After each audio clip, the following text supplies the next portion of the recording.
Hello everyone! Welcome to Scrapped Steam Locos of Britain. Each week, we'll take a look at a class of locomotives that did not make it into preservation. All of these classes will be standard gauge and owned by either a pre-grouping railway company, one of the big four railway companies, and or British Railways. While some classes will get a new build member, most classes will be scrapped and likely remain scrapped. Here we go! Our next episode is on the Great Western 3521s. During the 1880s, the Great Western found that it had a lack of express passenger locomotives in its southern division.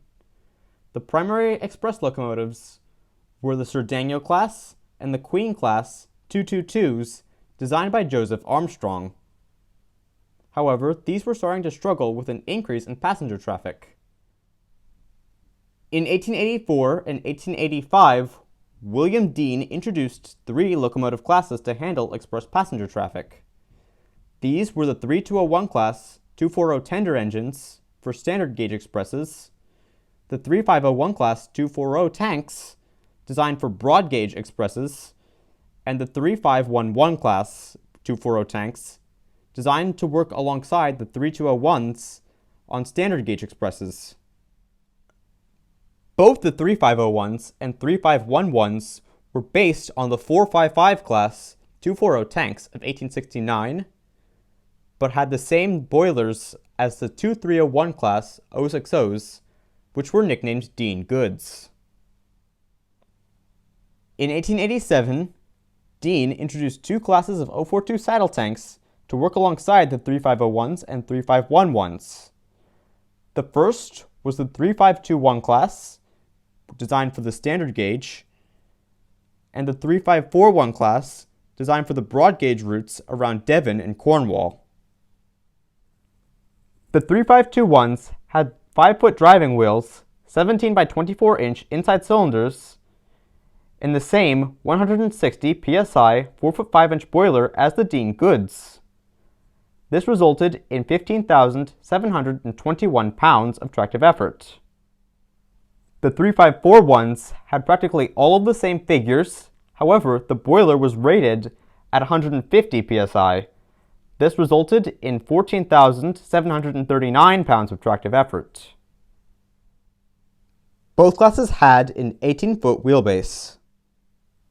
20 of the 3521s and 19 of the 3541s were built as 042 saddle tanks. Unfortunately, the coupled wheelbase of 7 foot 6 inches resulted in rough riding at speeds.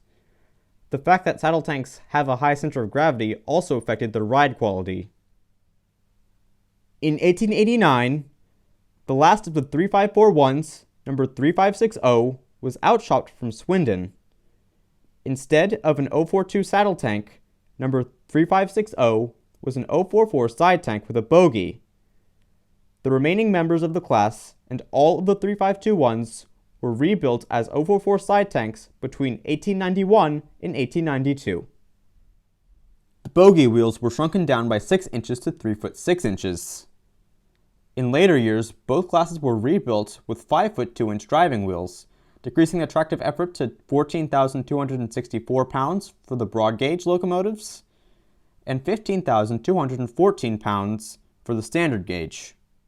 One of the 3541s, number 3557, was one of two engines to haul the last broad gauge service from Penzance to Paddington, along with Buffalo Tank, number 1256, on the 20th of May, 1892.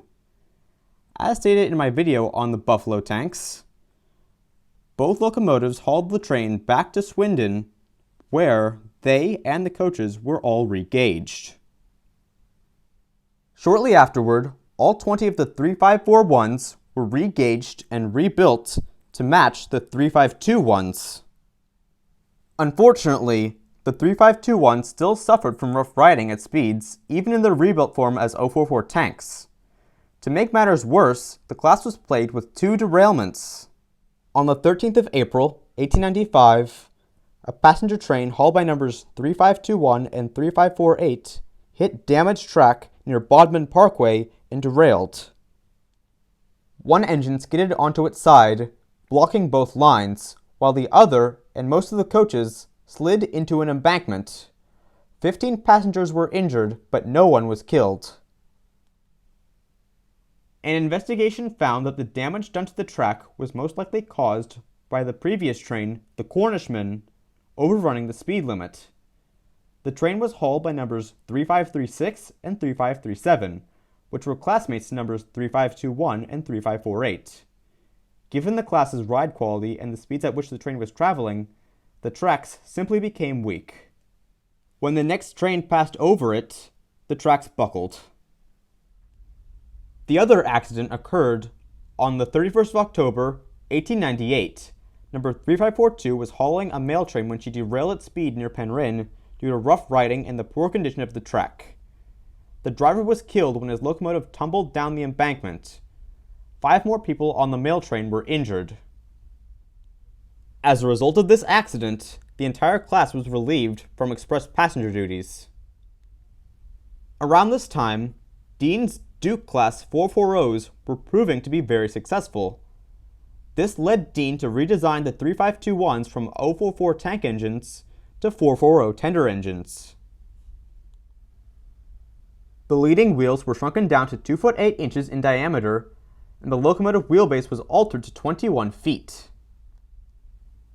The boiler pressure was increased to 180 psi, resulting in 17,116 pounds of tractive effort. The tenders were left over from the Dukes.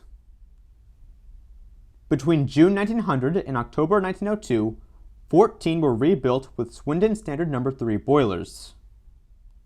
The new boilers had a working pressure of 195 pounds per square inch, resulting in 18,543 pounds of tractive effort. Unlike the Dean Goods boilers, the Swindon Standard No. 3 boiler lacked a dome. The other members of the class kept their Dean Goods boilers. In 1909, superheaters were added to these members, with Belpaire fireboxes appearing in 1911, like with the Dean Goods. Those with the Swindon No. 3 parallel boilers were rebuilt with the Swindon No. 3 tapered boilers between 1907 and 1914. These had a boiler pressure of 200 psi, increasing the tractive effort to 19,018 pounds.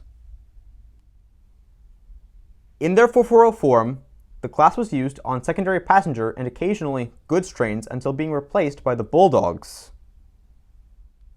The first withdrawal was number 3541 in October 1913.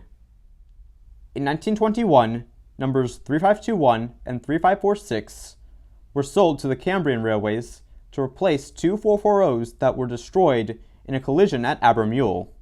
These were going to be renumbered 82 and 95, but Cambrian Railways was absorbed into the GWR in 1922 before these two could be renumbered. That year also saw the withdrawal of number 5350, with number 5360 going the following year. 1923 also saw the first withdrawals of the tapered boiler examples, these being numbers 3532 and 3558. By 1925, withdrawals were well underway. Only 4 survived into the 1930s, these being numbers 3521, 3547, 3557, and 3559. The last of the tapered boiler variants to go was number 3547 in 1933. And the last member of the entire class to go was number 3557 in November 1934. None were preserved. This series is inspired by locomotives of Great Britain by Rail Air Land and Sea and Top 10 Extinct British Steam Locomotives by Pendennis Castle. Links to both their channels are in the description below. As always, if you have any extinct steam locomotive classes you would like me to cover, let me know in the comment box below and I may include it in a future episode. If you like what you see and you want to see more content like this, then feel free to like and subscribe. In my next video, I will discuss the LNER K2s. Take care everyone, goodbye for now.